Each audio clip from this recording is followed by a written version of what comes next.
आप देख रहे हैं फिक्र रात की। मैं हूं आपके साथ प्रीति रघुनंदन। आज रात 9 बजे के शो में क्या है खास, आइए जल्दी से आपको बता देते हैं। कीव टू क्रीमिया, तबाही से डरी दुनिया, इसी को लेकर बड़ी कवरेज हम दिखाने वाले हैं। किस तरह से ये पूरी जो तबाही की दहशत है, इससे दुनिया डर गई है, इसकी वजह क्या है आपको हम बताएंगे। लेकिन साथ ही साथ ये बता दें आपको कि आज के इस बड़े शो में ब्रेकिंग न्यूज पर ब्रेकिंग न्यूज, ऐसी जो अभी तक वर्ल्ड एक्सक्लूसिव बताई जा रही है, जो तमाम जानकारियां हम तक आ रही हैं कीव टू क्रीमिया से। और पहली बड़ी जो जानकारी आ रही है वो अमेरिका में यूक्रेन को क्लस्टर बम देने की मांग से जुड़ी हुई बड़ी खबर। बाखमुत हमले के लिए क्लस्टर बम देने की मांग की जा रही है। यूएस सांसदों ने बाइडेन को लेटर लिखकर ये मांग की है। क्लस्टर बम पर कई देशों ने प्रतिबंध लगा रखा है और अब ऐसे क्लस्टर बम को लेकर देखिए यूएस सांसदों ने बाइडेन को लेटर लिखा है और इसकी मांग की है। बड़ी खबर इस वक्त। और इसी के साथ ही एक और बड़ी खबर आर्कटिक क्षेत्र से आ रही है, जहां सैन्य तनाव को और बढ़ा रहा है नेटो, ऐसा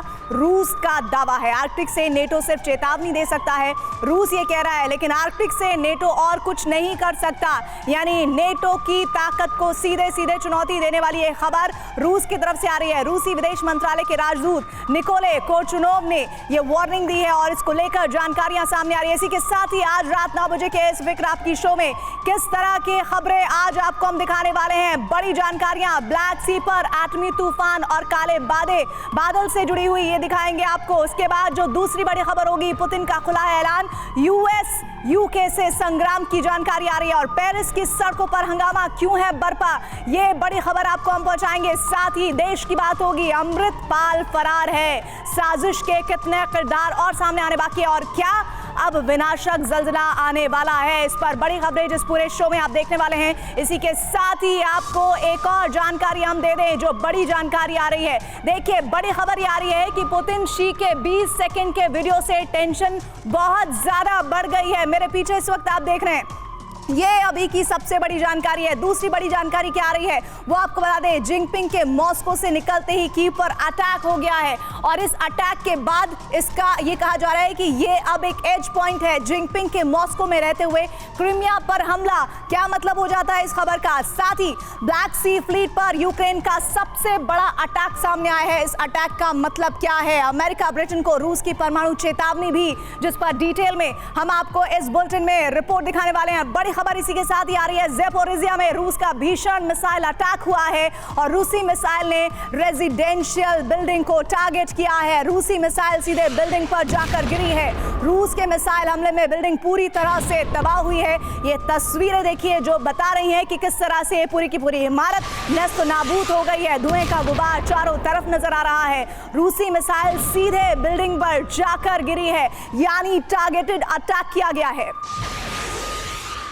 एक और बड़ी खबर इसी के साथ ही, रूस ने निकाला है सेकेंड वर्ल्ड वॉर का T-54 टैंक। यूक्रेनी फ्रंट लाइन की तरफ जाते दिखे हैं T-54 टैंक और ये वो टैंक है जो कितने ज्यादा खतरनाक हो सकते हैं उसके बारे में हम आगे दिखाएंगे। लेकिन जो वीडियो आप देख रहे हैं, ये ट्रेन पर लोडेड T-54 टैंक का वीडियो सामने आ गया है और इन वीडियो के जरिए देखिए आप किस तरह से कोई भी हथियार, कोई भी टैंक, कोई भी मिसाइल बचा नहीं रहेगा, ऐसा लगता है इस युद्ध में जिसका इस्तेमाल ना हो जाए।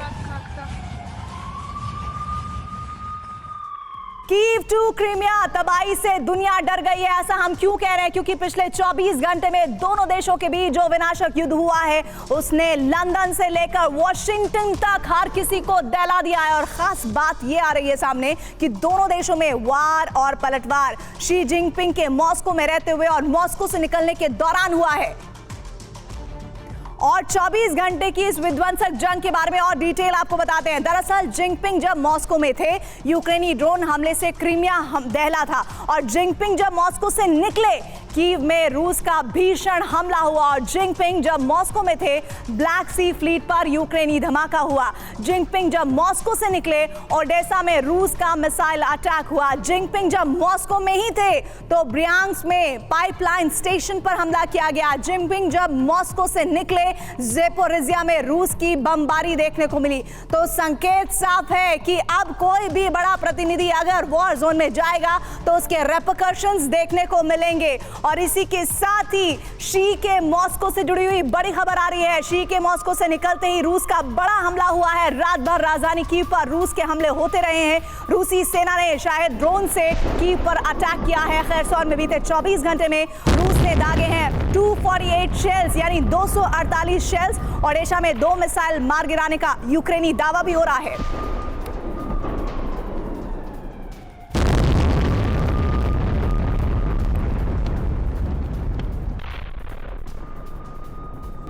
देखिए कुछ और इंफॉर्मेशन आ रही है जो आप तक शेयर कर रही हूं। जिनपिंग के मॉस्को से निकलते ही रूस हमलावर क्यों हुआ है, यह पहला क्वेश्चन रेज हो रहा है। जिनपिंग के मॉस्को से निकलते ही कीव टारगेट पर क्यों आ गया है? शी के मॉस्को से निकलते ही क्यों दहलने लगा है यूक्रेन? इस पर रिपोर्ट देखिए।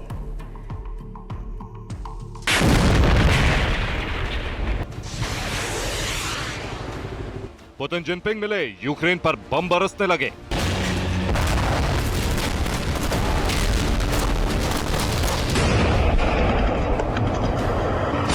जगह ज़ेपोरिज़िया, रूस का रॉकेट हमला। ज़ेपोरिज़िया में रूसी रॉकेट से हमले की यह सबसे लेटेस्ट तस्वीर है। सब कुछ शांत सा दिख रहा है कि अचानक सामने खड़ी इस आलीशान इमारत में जोर का धमाका होता है, फिर हर तरफ आग और धुएं का गुब्बार। घटना के कुछ वक्त बाद जब लोग इस इमारत के करीब पहुंचते हैं तो मंजर और ज्यादा खौफनाक दिखता है। 2 अलग अलग फ्लोर से आग की लपटें दिखती हैं।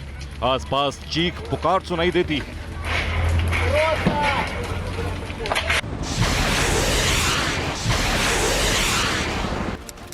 जगह ज़ेपोरिज़िया, यूक्रेन का टैंक तबाह।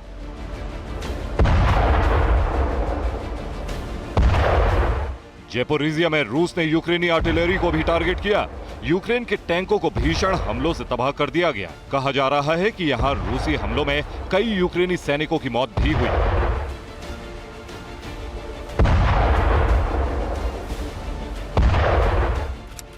जगह राजधानी कीव, शाहेद ड्रोन से भीषण हमला। बताया जा रहा है कि कीव में रात भर हमले होते रहे। रूस ने यूक्रेन की राजधानी में शाहेद ड्रोन से अटैक किए। यूक्रेन का दावा है कि उसके एयर डिफेंस ने कई हमलों को नाकाम किया, लेकिन कीव के मिलिट्री हेड का दावा है कि इसके बावजूद रूसी हमले से कई लोग मारे गए। जगह ओडेसा, रूस का मिसाइल हमला। ओडेसा में रूसी हमले का यह वीडियो दिल दहलाने वाला है। रूस ने यहां रात में 4 मिसाइल हमलों से इलाके को थर्रा दिया। रूस के हमले में 3 मंजिला इमारत जमींदोज हो गई। हमले में कुछ लोगों के घायल होने की खबरें हैं। यूक्रेन ने जवाब में एयर डिफेंस एक्टिवेट किए। दावा किया कि इस दौरान उसने रूस के 2 रॉकेट मार गिराए।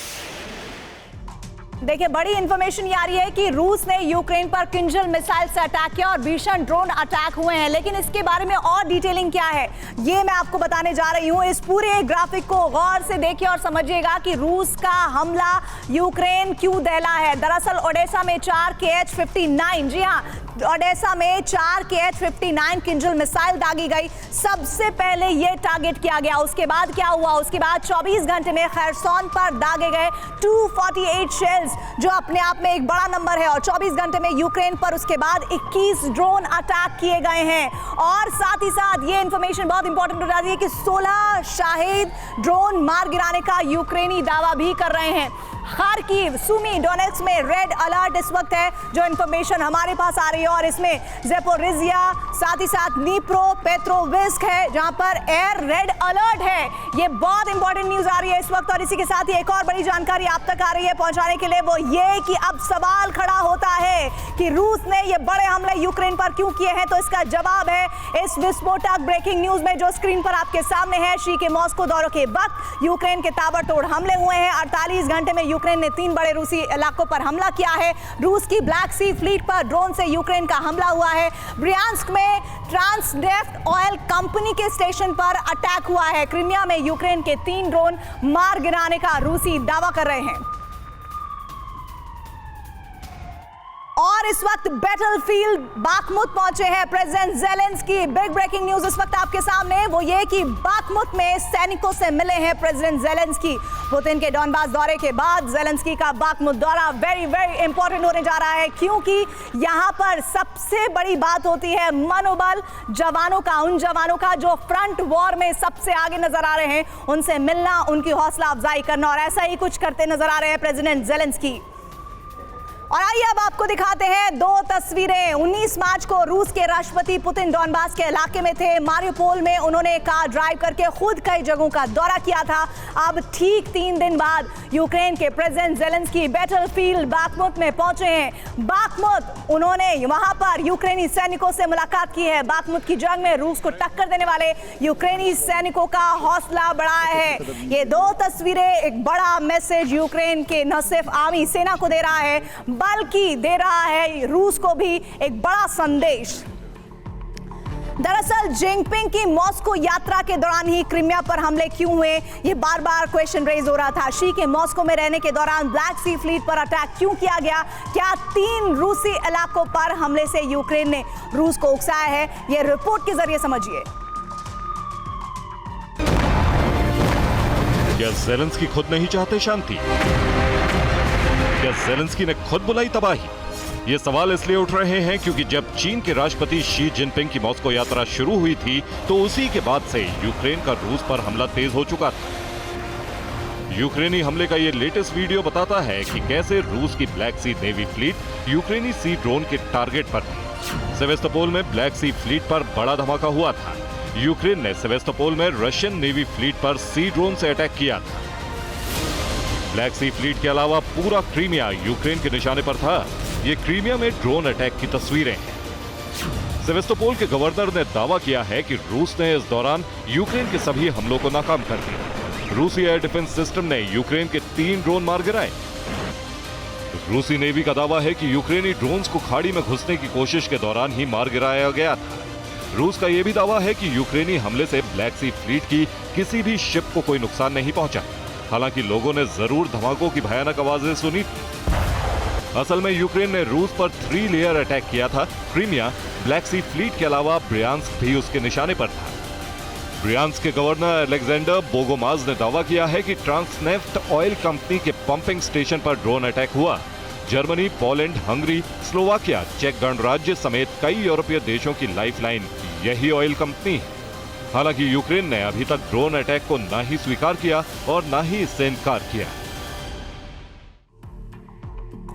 अब उस टाइमिंग की बात करना बेहद जरूरी हो जाता है जिसको लेकर रूस ने यूक्रेन पर भीषण अटैक किए, जब उससे पहले यूक्रेन रूस को बॉर्डर के पास ड्रोन अटैक से दहला चुका था। और इसलिए सवाल उठता है, सबसे बड़ी बात, जब मॉस्को में थे जिनपिंग तब ये सब कुछ क्यों हुआ? तभी यूक्रेनी हमले तेज क्यों किए गए? और इसी के साथ ही अब आपके सामने जो डिटेल आ रही है वो बहुत जरूरी है आप सभी के लिए जानना। रूस और चीन के दबाव में नहीं आएगा यूक्रेन, ये बात साफ की जा रही है यूक्रेन की तरफ से। रूस को चीनी वेपन के डर से पीछे नहीं हटेगा, और साथ ही साथ रूस चीन साथ तब भी यूक्रेन को यूएस सपोर्ट जारी रहेगा। इसके अलावा जो तमाम जानकारियां वो बता रहे हैं कि यूक्रेन अब बहुत ज्यादा फ्रंट फुट पर आकर इस पूरे युद्ध को ले जाना चाह रही है। और इस बीच और भी कई इंपॉर्टेंट तस्वीरें आपके सामने आ रही हैं। अब आपको यूक्रेन के युद्ध के लिए महा तैयारी की 2 तस्वीरें हम आपको दिखाने जा रहे हैं। पहली तस्वीर, महायुद्ध की तैयारी में यूक्रेन किस तरह से जुट गया है। ब्रिटेन में यूक्रेनी सैनिकों की चैलेंजर टैंक की ट्रेनिंग की तस्वीरें आ गई हैं।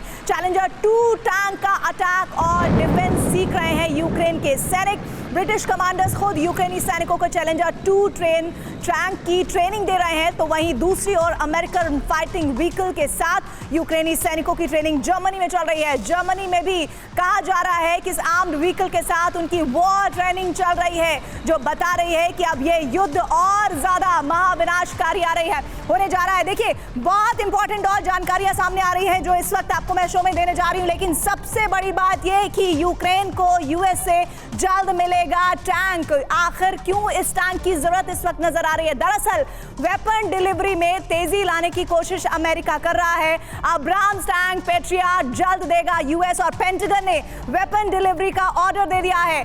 M1A2 अब्राम्स टैंक देने में लग रहा है वक्त, और M1A1 टैंक में बदलाव करके यूक्रेन को देने की तैयारी है।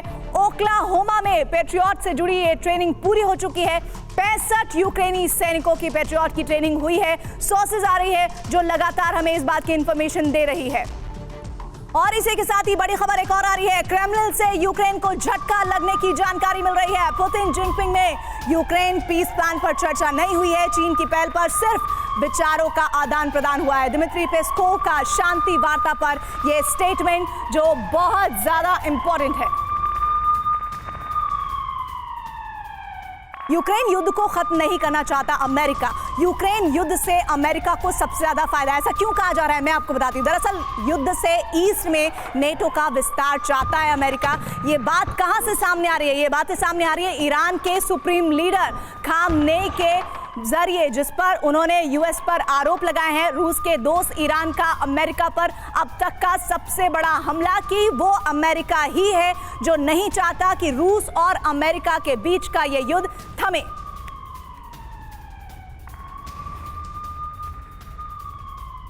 अमेरिकी बॉम्बर्स ने नेटो फाइटर जेट्स के साथ उड़ान भरी है। अमेरिका नेटो के साथ यूरो अटलांटिक पार्टनरशिप पर जोर दे रहा है। नेटो ने उड़ान का नया वीडियो जारी किया है।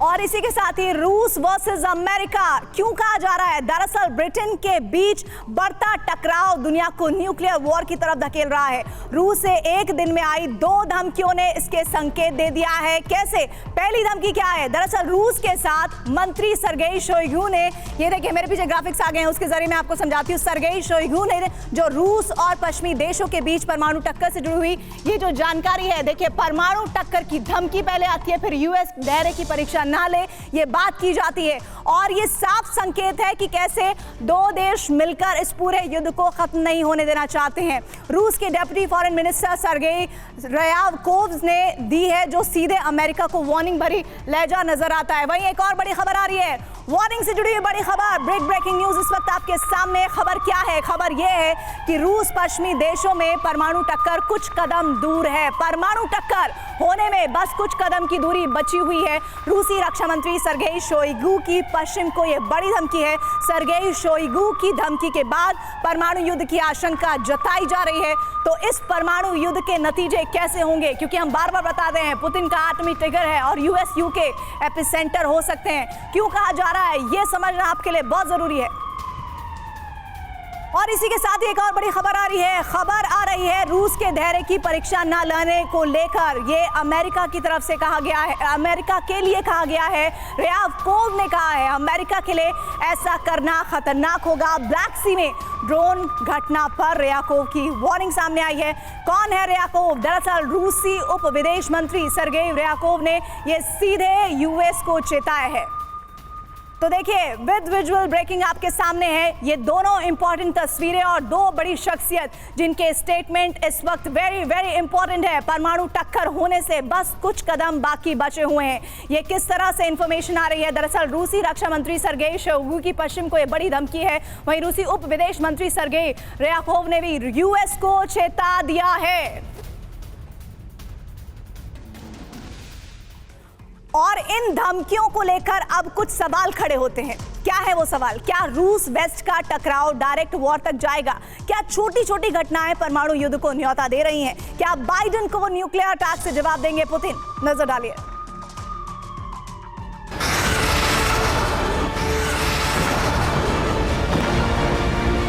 रूस पश्चिम में परमाणु टक्कर की आशंका। रूस के धैर्य की परीक्षा ना ले अमेरिका। एक दिन में रूस की तरफ से आई 2 विनाशक धमकी किसी बड़े खतरे की तरफ इशारा कर रही हैं और यह खतरा न्यूक्लियर वॉर का है। रूस, अमेरिका, ब्रिटेन और पश्चिमी देशों के बीच परमाणु युद्ध जिसका अंजाम होगा पूरी दुनिया में महाविनाश। रूस के रक्षा मंत्री सर्गेई शोइगु का जो बयान सामने आया है वो वेस्ट के लिए डायरेक्ट वार्निंग है तो दुनिया के लिए टेंशन है। सर्गेई शोइगु ने कहा है कि रूस और पश्चिमी देशों के बीच परमाणु युद्ध की आशंका है। रूस और पश्चिमी देशों के बीच परमाणु टक्कर होने से बाल बाल बची है। रूस और पश्चिमी देशों के बीच परमाणु युद्ध में बस कुछ कदम बाकी बचे। एक तरफ सर्गेई शोइगु ने सीधे एटमी वॉर का संकेत दे दिया तो रूस के deputy foreign minister Sergei Ryabkov Shoigu से भी आगे निकल गए और सीधे बाइडेन को बड़ी वार्निंग दे डाली। रैबकोव ने कहा कि अमेरिका से अपील है कि वो रूस के धैर्य की परीक्षा न ले, वरना इसका अंजाम बेहद खतरनाक होगा। रैबकोव का इशारा ब्लैक सी के पास अमेरिकी ड्रोन को लेकर था, जिसे कुछ दिन पहले रूसी फाइटर जेट ने हवा में मार गिराया था। लेकिन बावजूद इसके अमेरिका रूस को उकसाने से बाज नहीं आ रहा, बल्कि रूसी बॉर्डर के पास यूएस का न्यूक्लियर बॉम्बर भी उड़ान भरता देखा गया। रूस अमेरिका के बीच हो रही उकसावे की ये छोटी छोटी घटनाएं एक बड़े महायुद्ध की तरफ बढ़ रही हैं। आने वाले वक्त में रूस वर्सेस अमेरिका और ब्रिटेन की विश्व विनाशक जंग छिड़ सकती है। धमकी वाला ये सिलसिला यहीं रुक जाता तो शायद बेहतर होता, लेकिन एक और बड़ी खबर, सर्गेई शोइगु के साथ रशियन प्रेसिडेंट पुतिन ने भी ब्रिटेन को सीधी धमकी दी है। यूक्रेन को यूरेनियम वेपन पर पुतिन की यूके को धमकी है। रशियन प्रेसिडेंट ने सीधे ब्रिटेन को चेतावनी दी है, रूस हथियारों को न्यूक्लियर वाले वेपन मानेगा, पुतिन ने मां कहा है। और पुतिन का यूरेनियम वाले गोले यूक्रेन भेजने का भी दावा आ रहा है सामने। अगर ऐसा हुआ तो रूस जवाब देने को मजबूर होगा। और इसीलिए पुतिन का एटमी ट्रिगर, बार बार ये कहा जा रहा है कि आखिर अब यूएस वर्सेस यूके कैसे होने जा रहा है। ये पूरा का पूरा वॉर जोन जो है वो बदलने वाला है, कैसे। और इसी के साथ ही कुछ और इंपॉर्टेंट न्यूज, इंपॉर्टेंट जानकारियां, कुछ सवाल लेकर आपके सामने आ रहे हैं। वो सवाल क्या है? क्या अब युद्ध में रूस वर्सेस ब्रिटेन शुरू होने वाला है? क्या यूक्रेन की मदद पर लंदन को टारगेट करने की कोशिश पुतिन कर रहे हैं? क्या यूक्रेन की मदद लंदन को टारगेट करेंगे पुतिन? और क्या यूरेनियम वाले एम्यूनिशन पर इतना भड़के हैं? क्यों? रीजन क्या है? आखिर क्यों इतना गुस्सा आ रहा है? इसको समझने के लिए ये रिपोर्ट पर नजर डालिए।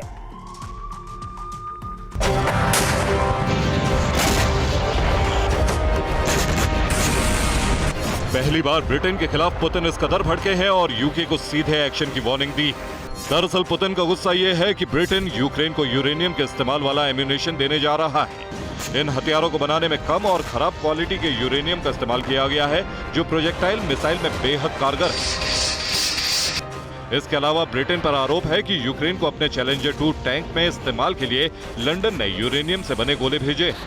टैंक के ये गोले खराब यूरेनियम से बने हैं। हालांकि ब्रिटेन ने इस पर सफाई दी है कि टैंक के गोलों का एटमी वेपन से कोई कनेक्शन नहीं।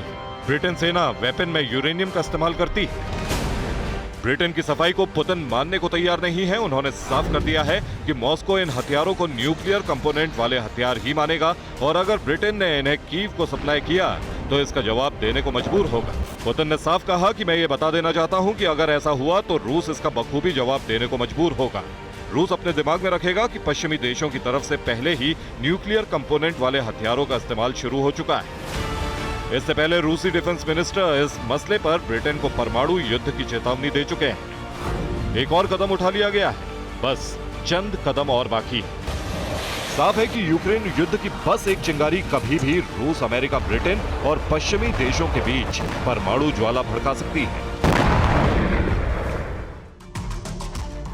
अगली रिपोर्ट हम आपको क्या दिखाने जा रहे हैं, आपके सामने है। पेरिस में बड़ी आग है। ये गाने की लाइनें आपको जरूर याद करा रही होंगी, लेकिन इस वक्त किस तरह की स्थिति पेरिस में बनी हुई है आपको आइए बता देती हूं। दरअसल फ्रांस की राजधानी पेरिस की जब बात होती है तो पेरिस के शानदार मार्केट और वहां का खूबसूरत नजारा ज़हन में आ जाता है, लेकिन आजकल पेरिस की सड़कों का मंजर कुछ बदला हुआ सा नजर आ रहा है। दो तस्वीरें आपके सामने रखने जा रही हूं। एक तस्वीर कुछ दिनों पहले की है जब पेरिस की सड़कें पर्यटकों से गुलजार थी और चारों तरफ चमचमाती सड़कें नजर आ रही थी, और दूसरी तस्वीर अब हिंसा के बाद है जहां पेरिस की चमक आग के शोलों में सिमट गई है।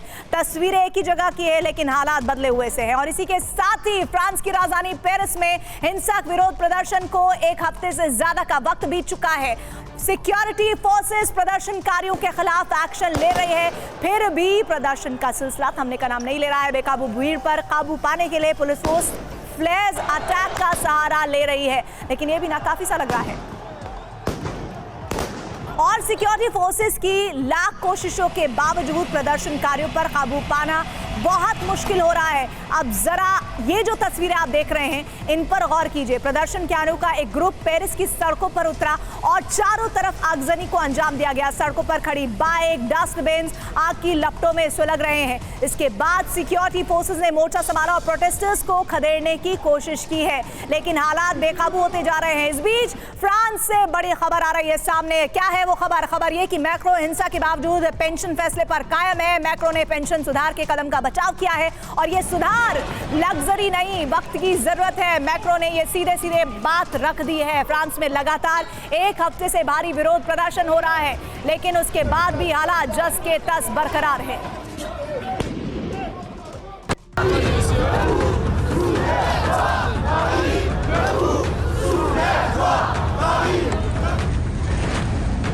पेंशन सुधार के मसले पर पेरिस ऐसा सुलगा कि अपनी पहचान मिटाने पर आमदा हो गया।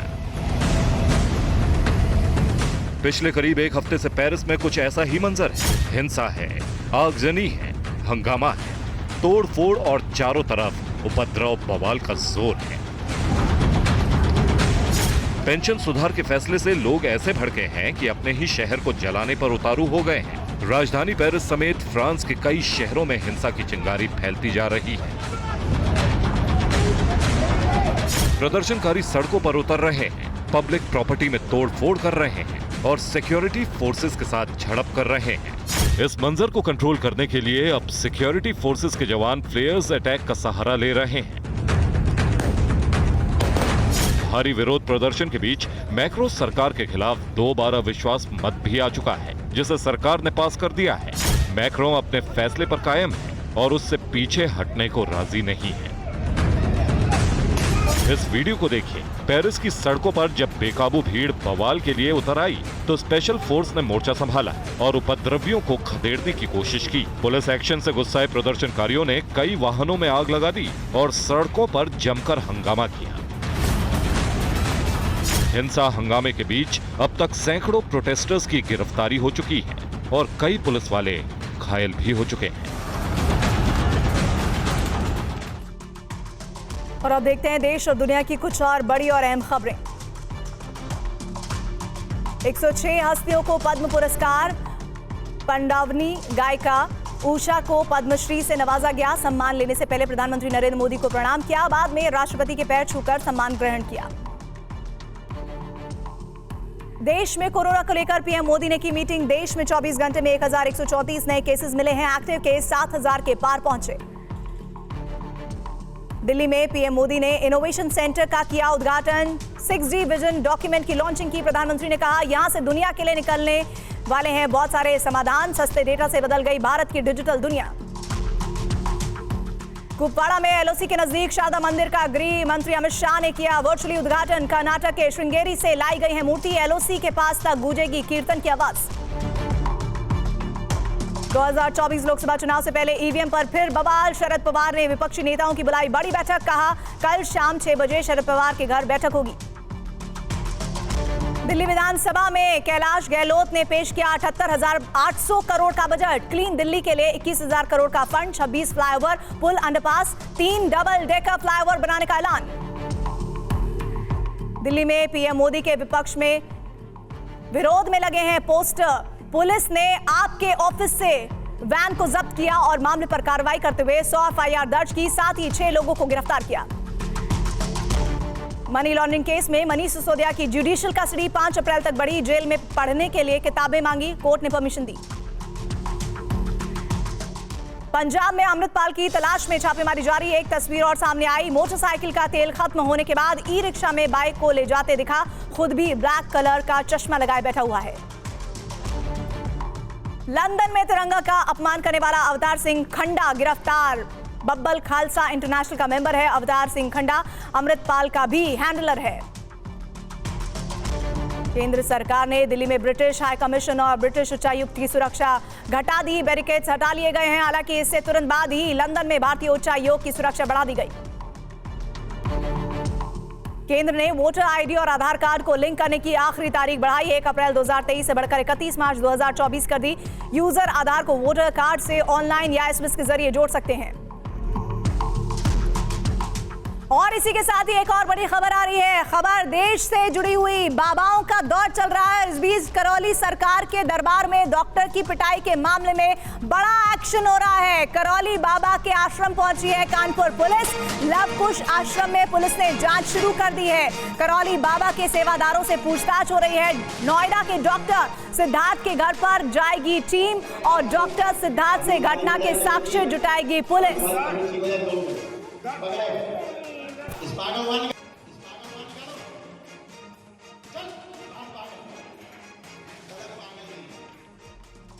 और देश में बागेश्वर बाबा को लेकर रार तकरार अभी खत्म भी नहीं हुई थी कि एक और बाबा को लेकर विवाद शुरू हो गया है। हम बात कर रहे हैं इस वक्त जो मेरे पीछे तस्वीर आप देख रहे हैं करौली बाबा यानी संतोष सिंह भदौरिया की, और जो अब आप लोगों की हर बीमारी का इलाज करने का दावा भरता है, लेकिन इलाज के नाम पर उसके दरबार में किसी की नाक तोड़ी जाती है, किसी का सिर फोड़ा जाता है, किसी को धक्का दिया जाता है, और ये सब बाबा के सामने होता है। और जिसके साथ होता है वो कोई और नहीं बल्कि खुद एक डॉक्टर है, नाम है सिद्धार्थ गौतम। हालांकि बाबा इससे इनकार कर रहे हैं। ऐसे में आज हम आपको करौली बाबा के दावे की पोल खोलने वाली वीडियो, आरोप और सफाई के साथ पूरी कुंडली दिखाने जा रहे हैं। लेकिन पहले आप डॉक्टर सिद्धार्थ के साथ दरबार में क्या हुआ उसे देखिए। इस पागल को निकालो, चल बाहर पागल, तलब पागल नहीं है। नई वीडियो में डॉक्टर सिद्धार्थ से करौली सरकार के सेवादारों की मारपीट और धक्का मुक्की साफ दिखाई दे रही है। इस पागल को निकालो, चल बाहर पागल, तलब पागल नहीं है। दरअसल नोएडा के डॉक्टर सिद्धार्थ गौतम ने जो आरोप लगाया है कि आश्रम में करौली बाबा, जिनका असली नाम संतोष सिंह है, उनके बाउंसर्स ने डॉक्टर सिद्धार्थ गौतम और उनके परिवार के साथ मारपीट की। ये वीडियो उसी दिन का है।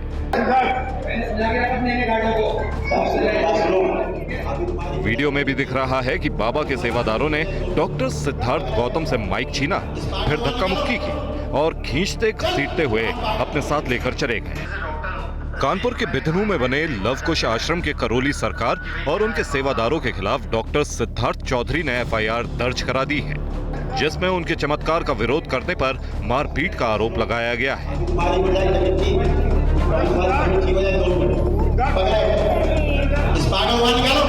डॉक्टर सिद्धार्थ ने उनके नाक की हड्डी तोड़ने और सिर फोड़ने का भी आरोप लगाया है। घटना से जुड़ी तस्वीरें और वीडियो भी सामने आ गई हैं। लेकिन इस नए वीडियो ने करौली सरकार के दरबार में डॉक्टर से हो रही बहस और फिर उन्हें दरबार में धक्का देकर निकाले जाने की घटना, उन दावों पर सवाल है कि क्या ये वाकई दरबार में लोगों की मदद करता है या फिर तंत्र मंत्र और चमत्कार के नाम पर अंधविश्वास फैलाता है और फिर विरोध करने पर मारपीट भी करता है।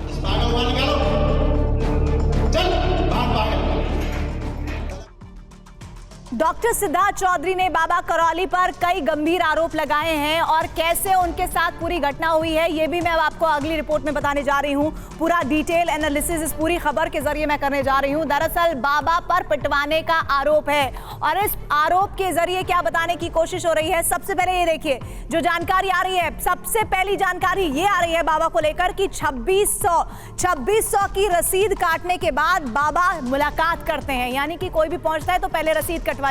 बाबा करौली सरकार को चमत्कार दिखाने को कहा जाता है। ये पूरी घटना का पूरा एक सिलसिलेवार तरीके से जो घटनाक्रम हुआ है वो मैं आपको बता रही हूं।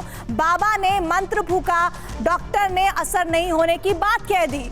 किस तरह से ये कॉन्वर्सेशन आगे बढ़ा, डॉक्टर की बात सुनकर बाबा करौली सरकार भड़क गए। उन्हें गुस्सा आ गया कि कैसे मेरे भाई इलाज पर सवाल उठाया जा रहा है। सेवादार डॉक्टर को दूसरे कमरे में लेकर गए और फिर वो सिलसिला शुरू हुआ जो मामला चर्चाओं में, उनकी पिटाई की गई। उसके बाद क्या हुआ, उसके बाद ये पूरा घटनाक्रम सुर्खियों में सामने आया। हालांकि आज TV9 भारतवर्ष से एक्सक्लूसिव बातचीत में बाबा ने मारपीट के आरोपों को इनकार किया है, जिसे डॉक्टर सिद्धार्थ चौधरी ने झूठा बताया है।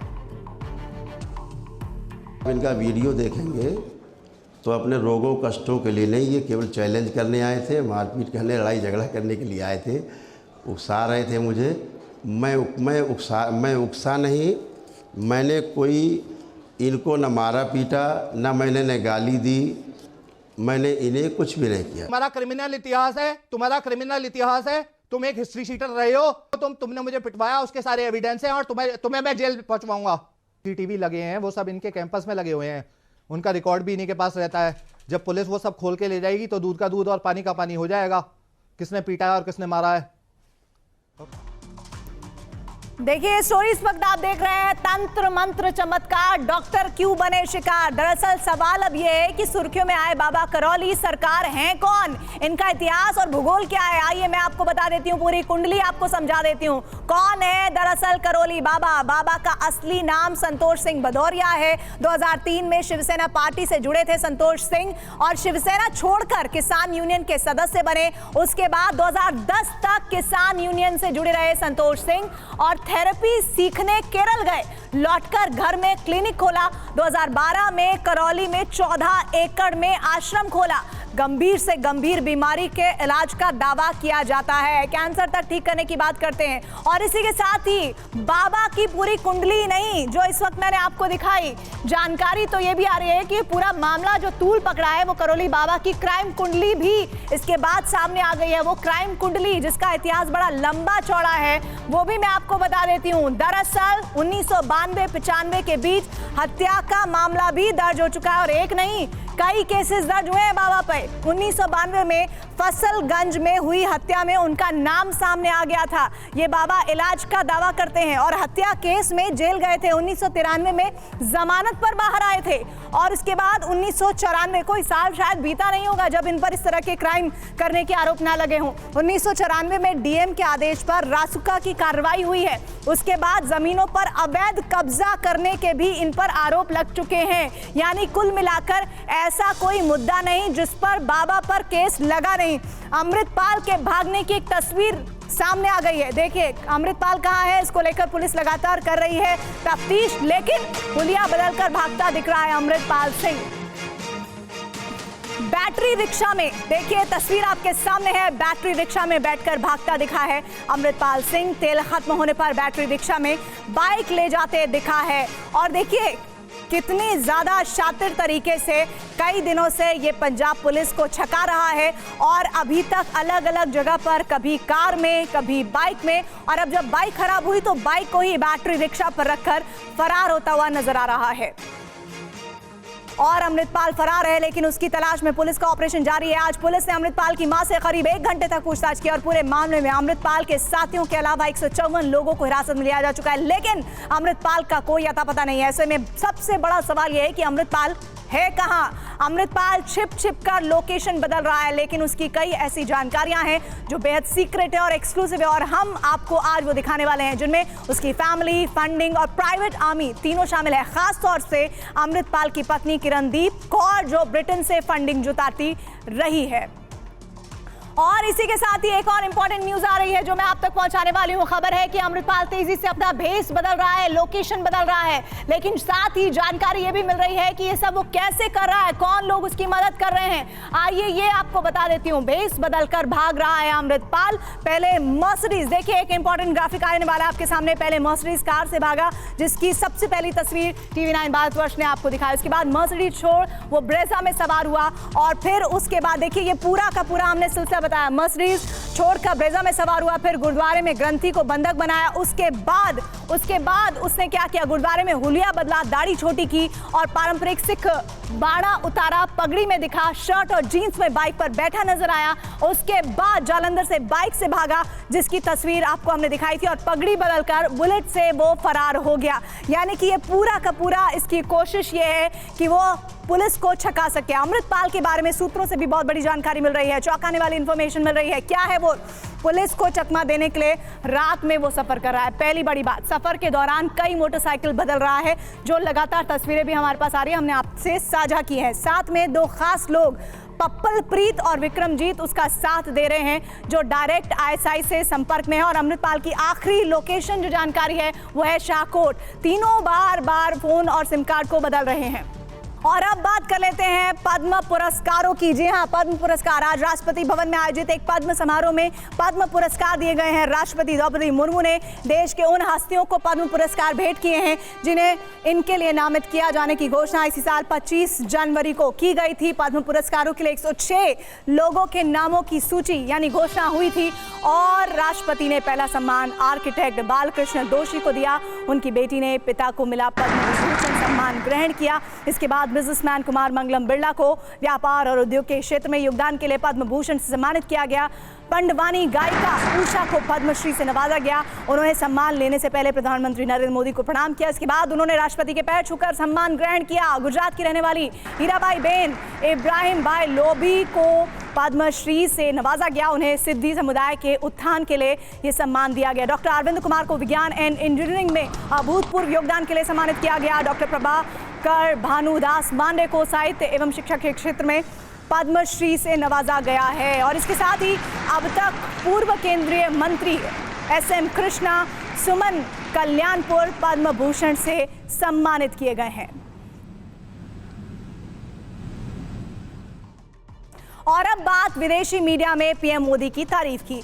आज द इकोनॉमिस्ट मैगजीन ने पीएम नरेंद्र मोदी की जमकर तारीफ की है। इसमें कहा गया है कि किस तरह से द इकोनॉमिस्ट ने पीएम मोदी का डंका बजाया है। क्या कहा है, भारत में इंफ्रास्ट्रक्चर फैसिलिटीज को लेकर निर्माण पर जोर उन्होंने दिया है। ये पहला पॉइंटर सामने आ रहा है द इकोनॉमिस्ट में। और फिर उन्होंने कहा है यूएस यूरोप की तुलना में दोगुना खर्च कर रहा है भारत। इसके अलावा $5 ट्रिलियन इकोनॉमी का लक्ष्य हासिल करना आसान नहीं है।